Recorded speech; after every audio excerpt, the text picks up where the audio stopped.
बहुत महत्वपूर्ण परिवर्तन हो चुका है और उससे भी ज़्यादा महत्वपूर्ण परिवर्तन होने जा रहा है। राहु और केतु इन दोनों ही प्लैनेट्स ने अपना नक्षत्र परिवर्तन किया है।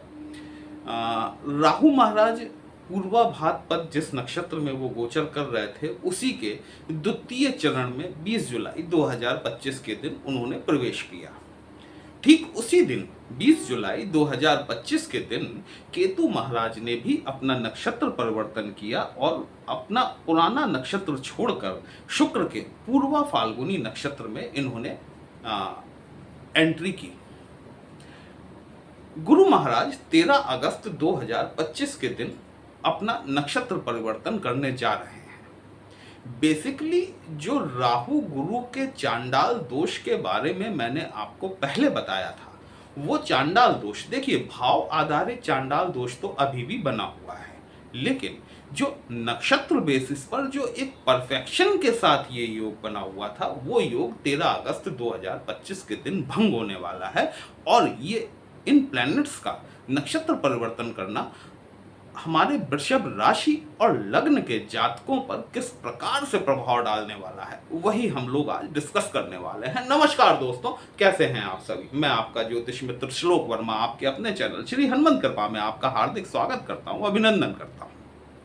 साथ ही अपने बड़े भैया श्री हनुमान जी से करवद निवेदन करता हूं कि अपने हनुमत कृपा परिवार के सभी सदस्यों को, नए जुड़ने वाले सभी सदस्यों को सुख समृद्धि प्रदान करें, उन्हें उनके कार्यों में आशातीत सफलता प्रदान करें। दोस्तों, ये जो मेरे पीछे आप 2 का लिखा हुआ अंक देख रहे हैं, ये इस बात को दिखाता है कि या तो आपकी राशि वृषभ है या फिर आपकी लग्न वृषभ है।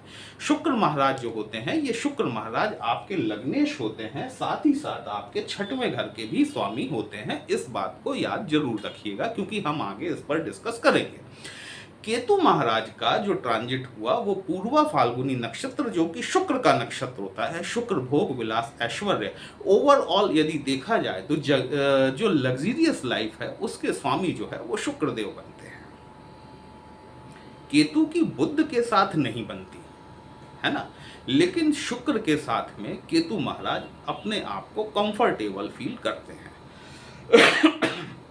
ये राहु और केतु, ये दोनों ऐसे प्लैनेट हैं जो यदि किसी राशि में प्रवेश करेंगे तो 30 डिग्री से प्रवेश करेंगे, यदि किसी नक्षत्र में प्रवेश करेंगे तो उसके चौथे चरण से प्रवेश करेंगे। तो केतु महाराज ने जो पूर्वा फाल्गुनी नक्षत्र में प्रवेश किया तो इन्होंने चौथे नक्षत्र से प्रवेश किया है। चौथा नक्षत्र पूर्वा फाल्गुनी का, इसके स्वामी मंगल महाराज होते हैं और ये वृश्चिक नवांश के अंतर्गत आता है। थोड़ी सी लैंग्वेज टेक्निकल तो नहीं हो गई? चलिए अब इसको मोटा मोटी तौर पर समझते हैं कि पूर्वा फाल्गुनी नक्षत्र के चौथे चरण के जो स्वामी होते हैं वो मंगल महाराज होते हैं। मंगल और शुक्र की नैसर्गिक मित्रता नहीं मानी जाती, लेकिन डिफरेंट चार्ट्स में इनको जो है कि हम समभाव में ले लेते हैं। ठीक है ना, तो ये शत्रु हैं आपस में, ना ये मित्र हैं। अलग अलग चार्ट्स में, डिफरेंट चार्ट्स में क्या होता है कि कई जगहों पर मंगल और शुक्र आपसी शत्रु भी होते हैं, लेकिन कई चार्ट्स में ये आपके मित्र भी होते हैं। वीडियो अंत तक अवश्य देखिएगा। कहीं भी अच्छा लगता है कमेंट बॉक्स में जय श्री राम लिखेंगे, आपको भी अच्छा लगेगा, हमें भी अच्छा लगेगा आपके लिए इस तरह के विश्लेषण लेकर आने के लिए। तो यदि किसी जातक की पत्रिका में मंगल और शुक्र इन दोनों का तात्कालिक मैत्री में संबंध है, यदि ये एक दूसरे के तात्कालिक मित्र हैं, तो केतु महाराज का वृश्चिक नवांश में गोचर, जो कि मंगल के अंतर्गत आता है, जबरदस्त लाभ देने वाला है। क्योंकि मंगल महाराज एक तो आपके 7वें भाव के स्वामी होते हैं, ठीक है, 12 भाव के स्वामी होते हैं। ये आपको विदेश यात्रा करा सकता है। देखिए, राहु के मामले में कहा जाता है कि राहु रोडपति को करोड़पति बनाता है, लेकिन केतु के बारे में लोगों को उतनी डीपली नहीं सोचते जाकर, क्योंकि जब केतु देने पर आता है ना, तो राहु भी कहीं नहीं लगता। और केतु महाराज जब मंगल के वृश्चिक नवांश में जा रहे हैं, तो ये मान के चलिए कि ये आपके चौथे घर में तो बैठे ही हुए हैं, जो कि अगले वर्ष दिसंबर 2026 तक आपके चौथे घर में ही बैठे रहेंगे। आपकी लग्न भाव को एक्टिव कर रहे हैं, आपके छठवें घर को एक्टिव कर रहे हैं, आपके सप्तम भाव को एक्टिव कर रहे हैं, चूंकि मंगल के वृश्चिक नवांश में है, साथ ही आपके 12th हाउस को एक्टिवेट कर रहे हैं। इतने सारे भाव एक अकेले केतु महाराज के नक्षत्र परिवर्तन हो जाने से एक्टिव हो जाएंगे। अब यहाँ पर क्या है कि आपको बहुत कुछ लाभ भी मिल सकता है और बहुत कुछ आपको सावधानी भी बरतनी पड़ सकती है, क्योंकि केतु जो है बेसिकली जो कारक है वो डिटैचमेंट का कारक है। इस बात को याद रखिएगा, अलगाव का कारक है। यदि आप विदेश जाना चाहते हैं, बहुत अच्छा टाइम है ये आपके लिए, ठीक है। 20 जुलाई 2025 के बाद से वृषभ राशि और लग्न के वो जातक जो कि अपना देश छोड़ना चाहते हैं, उनके लिए बहुत अच्छा टाइम है। अप्रैल 2025 तक यदि वो अपना वीजा इत्यादि के लिए वो ट्राई करें तो उनको निश्चित तौर पर सफलता देखने के लिए मिल सकती है।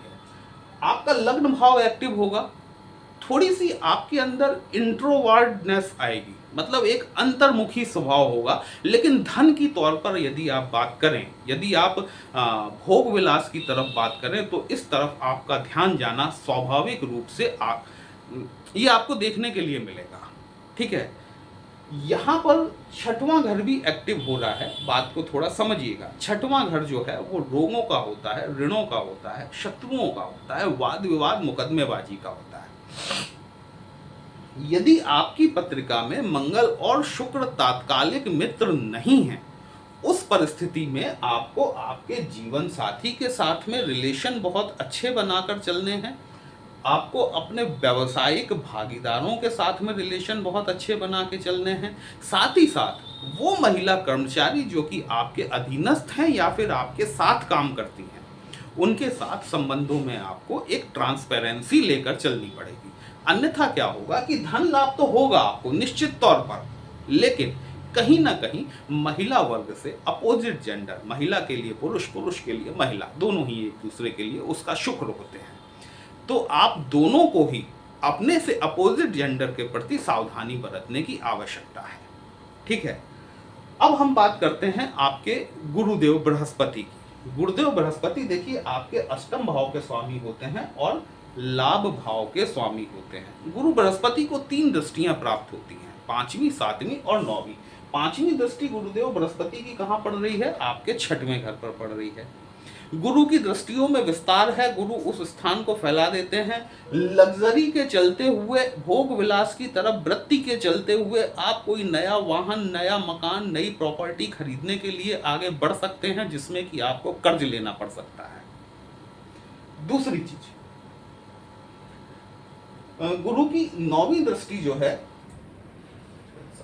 9वीं दृष्टि आपके कार्य क्षेत्र पर पड़ेगी। अब हम स्टेप बाय स्टेप आते हैं। गुरु बृहस्पति भी देखिए आपके 1, 2, 3, 4 भावों को एक्टिव कर रहे हैं। बैठे गुरुदेव बृहस्पति निश्चित तौर पर आपके धन भाव में है। बुध की राशि मिथुन राशि यहाँ पर फॉल करती है, दोनों का आपसी सामंजस्य नहीं है। बुध एक उदंड राजकुमार है जिसको कि पढ़ाने के लिए गुरुदेव बृहस्पति उसके घर गए हुए हैं, उसके राजमहल में है। गुरुदेव बृहस्पति परेशान है कि मुझे पढ़ाने आना पड़ा, और वहीं वो बालक परेशान है कि अब मुझे पढ़ना पड़ेगा। तो दोनों ही कंफर्टेबल नहीं है। लेकिन गुरु की दृष्टियां जहां पड़ती हैं वहां पर विस्तार निश्चित तौर पर होता है। अष्टम भाव आपका एक्टिवेटेड हो रहा है। अष्टम भाव आप, क्योंकि गुरु अपने ही नक्षत्र में आए हैं, देखिए अभी तक वो राहु के नक्षत्र में चल रहे थे तो वो अपना परफॉर्मेंस नहीं कर पा रहे थे, लेकिन अब जब स्वयं के नक्षत्र में आए हैं तो फिर बात ही अलग हो जाती है। अष्टम भाव आपका रहस्यों का है, साधनाओं का है। अष्टम भाव हम जैसे एस्ट्रोलॉजर्स हो गए, वास्तुविद हो गए, है ना, या फिर साइंटिस्ट हो गए, कंप्यूटर की अगर हम बात करें तो कोडिंग करने वाले हो गए, सिक्योरिटी सर्विसेज हो गई, भूमि से निकलने वाले जो भी पदार्थ होते हैं वो सभी पदार्थ, उत्खनन क्षेत्र, माफिया, माइनिंग माफिया माइनिंग का, है ना। तो ये सभी लोगों के लिए जो है कि गुरु का अपने नक्षत्र में प्रवेश करना बहुत हद तक लाभकारी होने वाला है। साथ ही साथ गुरु आपके दशम भाव को एक्टिवेटेड करेंगे। दशम भाव आपका कार्य क्षेत्र होता है, आपकी पद प्रतिष्ठा होती है, मान मर्यादा होती है। यहाँ पर आपको पॉजिटिव चीज़ें देखने के लिए मिलेंगी, आपको एक्स्ट्रा रिस्पॉन्सिबिलिटीज़ मिल सकती हैं, आपको प्रमोशन मिल सकता है, आपकी सैलरी में इंक्रीमेंट हो सकता है, तभी आपका लाभ भाव एक्टिवेटेड होगा, तभी आपको धन की प्राप्ति होगी, जो केतु महाराज और ये सब आपके लिए इस पूरे 1 वर्ष के दौरान अब करने वाले हैं। मौका है, कदम आगे बढ़ाइए, स्टेप आगे बढ़ाइए, चीज़ों का फ़ायदा उठाइए। उस ब्रह्मांड ने जो रचना रची है आपके लिए, जो वो खेल रहा है आपके साथ, जो उसको अपना आंचल फैलाकर अपने आंचल में लेने का प्रयास कीजिए। ऐसा वक्त बार बार नहीं मिलता। वीडियो कहीं भी अच्छा लगा हो, अपने इस चैनल को लाइक, शेयर और सब्सक्राइब जरूर कर दीजिएगा। हमसे यदि पत्रिका का विश्लेषण कराना चाहते हैं, व्हाट्सएप नंबर थंबनेल में दिया गया है दोस्तों। पर्सनल कंसल्टेशन पेड होता है। एक छोटी सी रिक्वेस्ट है कि डायरेक्ट फ़ोन कर देते हैं आप लोग, क्षमा प्रार्थी हूँ, मैं हर फ़ोन नहीं उठा पाता क्योंकि पूरा दिन बिजी होना पड़ता है उसमें। तो यदि आप व्हाट्सएप करेंगे तो ज़्यादा अच्छा रहेगा।